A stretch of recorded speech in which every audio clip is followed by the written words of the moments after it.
अरे याद रखो 2024 में अगर बीजेपी को हराना है तो तुमको बीजेपी को उसकी हिंदुत्व आइडियोलॉजी पर हराना पड़ेगा। अगर अपोजिशन के लीडर मिल जाएंगे इससे कुछ फायदा नहीं होगा। फायदा उस वक्त होगा जब यूपी की जनता को बीजेपी के खिलाफ खड़ा कर दिया जाए और उनसे कहा जाए कि बीजेपी आपको नौकरी देने में नाकाम साबित हुई है। बीजेपी नौजवानों का मुकद्दर बेरोजगार बनाकर रखती है। जब हम यूपी की और भारत की जनता को ये बात समझाने में कामयाब हो जाएंगे कि नरेंद्र मोदी प्रधानमंत्री जरूर बन गए मगर महंगाई को रोक नहीं सके। आज गरीबी बढ़ रही है, बेरोजगारी बढ़ रही है, आज जनता के पास पैसे नहीं है अगर उनके बच्चों को स्कूल में तालीम दिलाने के लिए। आज गरीब इतना परेशान है करके घर में अगर कोई बीमार पड़ जाता है तो उसको कर्जे लेकर अपने दोस्त या अपने रिश्तेदारों का इलाज करना पड़ता है। ये सब के सब जिम्मेदार बीजेपी के प्रधानमंत्री, देश के प्रधानमंत्री और उत्तर प्रदेश के मुख्यमंत्री का मामला रहा है। आज अब उत्तर प्रदेश के मुख्यमंत्री से पूछिए कि आपने उत्तर प्रदेश में क्या विकास किया तो बोलेंगे मैंने बुलडोजर मासूम लोगों के घर पर चढ़ा दिए। उनसे आप पूछिए कि तुमने कौन सा विकास किया तो बोलेंगे मैंने माफिया को खत्म कर दिया। अरे माफिया को कहां खत्म हो रहा है? अरे ये तो बताओ कि आपके बीजेपी में कितने ऐसे माफिया नेता बैठे हैं, उन पर फूल बरसाए जा रहे हैं, उनको आप अपनी सत्ता में रहकर अपनी छत्र छाया में उनकी हिफाजत कर रहे हैं। और जो कोर्ट से मुल्जिम करार दिया जाता, जिसके हाथ में जंजीरें होती है, तो पुलिस की मौजूदगी में उनको लोग आकर उनके सर पर गोलियां चलाकर उनकी हत्या करके चली जाती हैं और मुख्यमंत्री बोलते हैं कि मैंने माफिया को मार दिया। मुख्यमंत्री आपकी पुलिस है। उत्तर प्रदेश की पुलिस की कस्टडी में 2 प्रिजनर्स हैं और उनको आकर सर पर गोलियां मारकर, और मारने वाले पूरी तैयारी के साथ आए थे, मारकर हथियार फेंककर पुकारते हैं सरेंडर सरेंडर और जेएसआर का नारा। मैं उन पुलिस वालों से मेरा एक सवाल है, अगर वो जेएसआर का नारा नहीं लगाते और तकबीर बोलते तो निकाल कर उनको वहीं बूंद देते थे। ये कौन सा आपका इंसाफ है बताओ आप? और मुख्यमंत्री बोलते गोली का जवाब गोली से देंगे, तो वहां पर क्या हो रहा था? गोली का जवाब जबान से भी नहीं दे पा रहे थे। आपकी कस्टडी में किसी की हत्या हो जाती, छोड़ दिए थोड़ी देर के लिए, उन मुल्जिमिन का नाम अतीक और अशरफ था, मगर आपकी कस्टडी में थे, आपने उनको नहीं बचा पाए और आप बड़े बड़े बुलंद बांग दावे कर रहे हैं हम ऐसा कर देंगे। अरे तुम्हारी कस्टडी में जो प्रिजनर है तुम उसको नहीं बचा पाए। और मैं कह रहा हूं कि एनकाउंटर चाहे किसी समुदाय का हो, उसका नाम कुछ भी हो, एनकाउंटर से लोकतंत्र कमजोर होता है। एनकाउंटर से लोगों का विश्वास लोकतंत्र में, जमहूरियत में कम होता है। एनकाउंटर से कोर्ट जो कानून और इंसाफ के ऊपर अगर कोई इंसाफ करना है तो कोर्ट का काम है।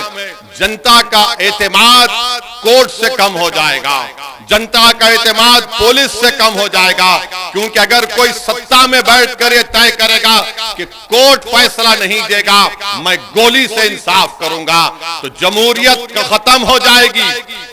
लोकतंत्र को अगर मजबूत करना है तो गोली से नहीं, कोर्ट से इंसाफ करना चाहिए। आखिर वो कौन लोग हैं?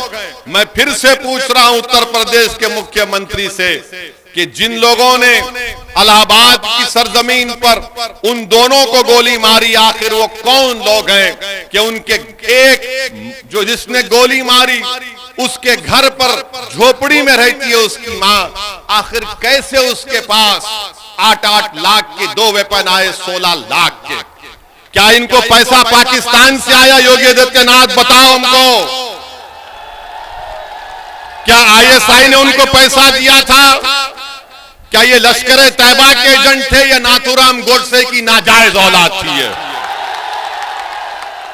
या तो हाफिज सईद की नाजायज औलाद या फिर गोडसे की नाजायज औलाद हो सकती है। ये मुख्यमंत्री बोलते नहीं है कि कौन है, कौन उनके पीछे है, कि कौन उनको वो 8-8 लाख की एक रिवॉल्वर दिया, सेमी ऑटोमेटिक। कहां से हथियार इनको आए, कोई सब भूल गए।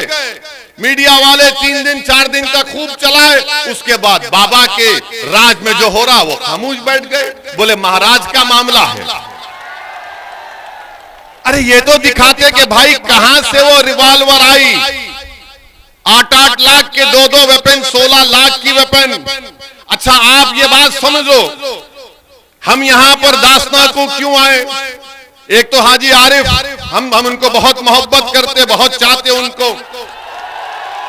दूसरा हमारा आने का मकसद यह है कि हम पर जो लोग गाड़ी पर हमारे पर गोलियां चलाए थे, वो भी हमारे पीछे चल रहे थे। यहां पर यहीं पर टोल गेट पर गोली चलाए, तो हम सोचे कि अगर नहीं जाएंगे तो वो नाथूराम गोडसे की औलाद, वो दोनों को लगेगा कि डर के नहीं आया हो ऐसे। तो हम बोले आते हैं आरिफ साहब, आप फिक्र मत करिए, जरूर आते हैं, इसीलिए हम आए हैं और आते रहेंगे।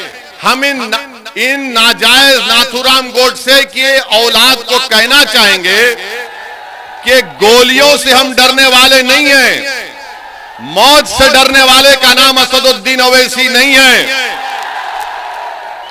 जो वक्त मेरी मां ने मुझे पैदा किया, वो वक्त अल्लाह ने तय किया। जिस वक्त इस दुनिया से हमारी आंख बंद होगी, वो वक्त भी अल्लाह तय करेगा। और अगर अल्लाह हमारी जिंदगी में शहादत लिखा है, तो अल्लाह का लाख लाख शुक्र कि हम मौत अगर जिंदगी में आ जाए और शहीद बन के जाएंगे, तो इससे बढ़ के इनाम इस गुनाहगार को क्या मिल सकता है?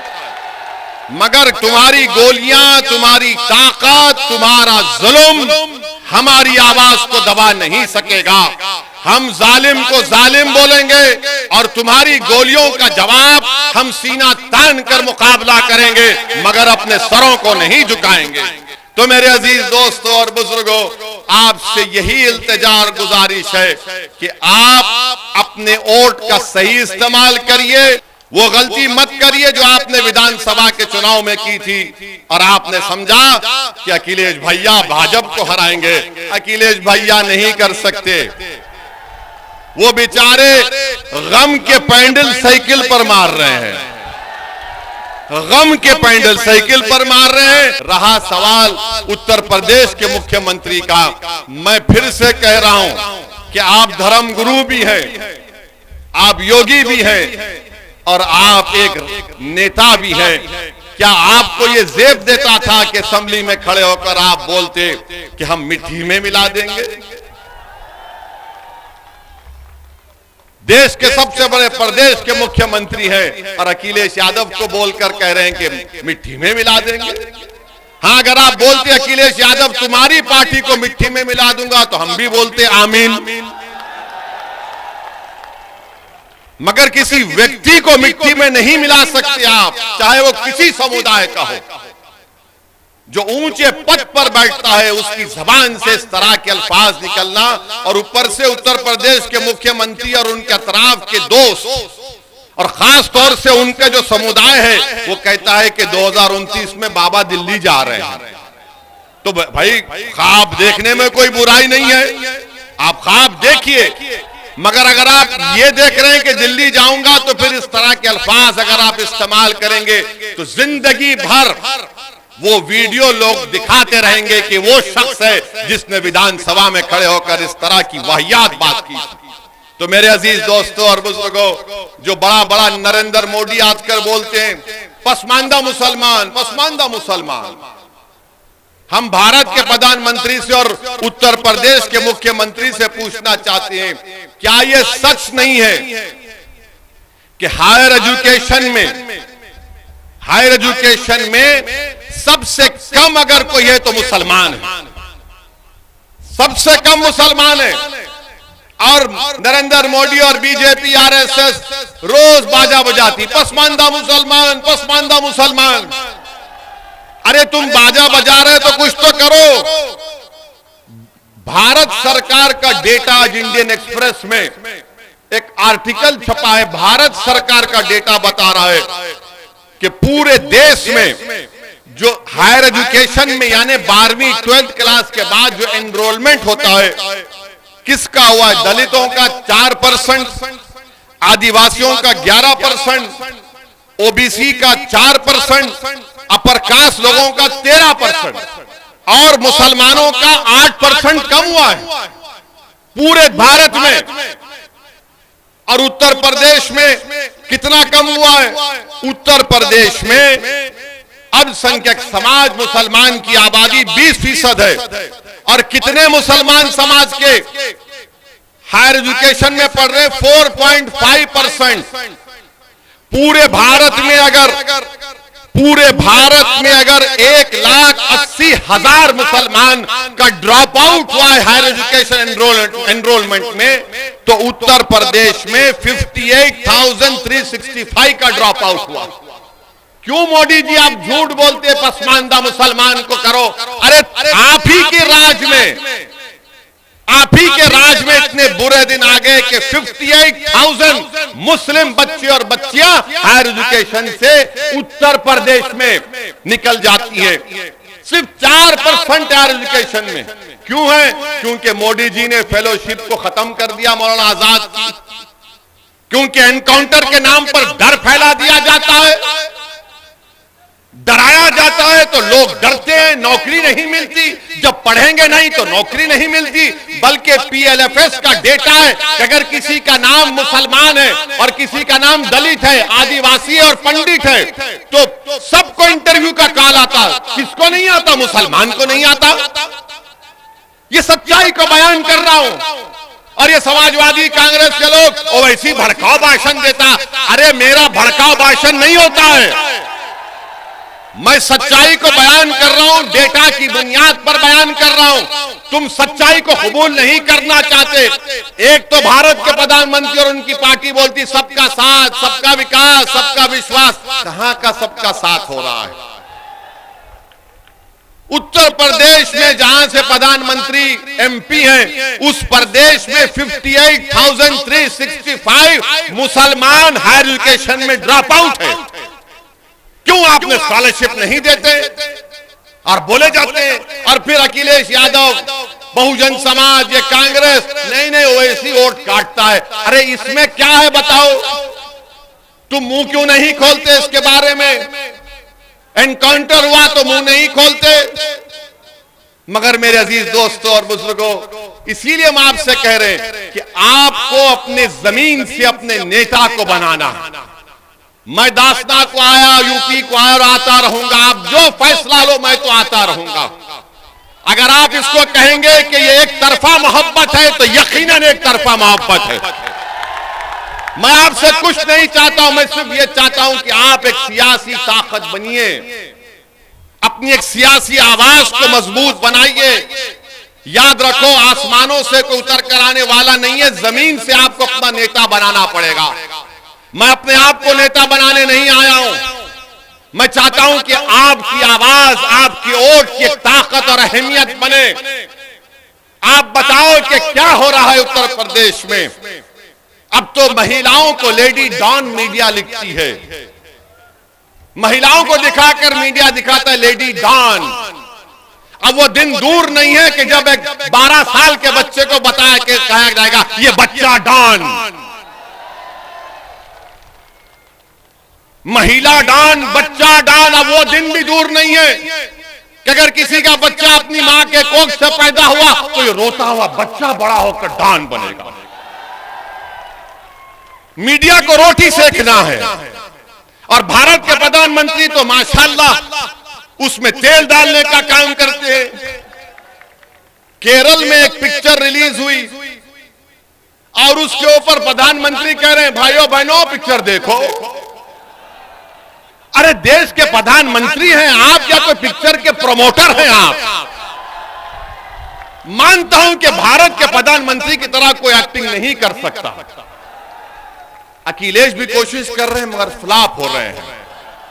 वो कांग्रेस के नेता जो पूरा देश फिरे वो भी कोशिश किए मगर इनकी एक्टिंग के सामने सब फ्लॉप हो रहे हैं। मैं तो समझता हूं कि दुनिया के जितने फिल्म स्टार हैं वो खुश होते हैं कि भाई वो इसको यहीं रखो, यहां आ गया तो हमारी दुकान बंद। आप भारत के प्रधानमंत्री रहकर बोलते हैं पिक्चर देखो।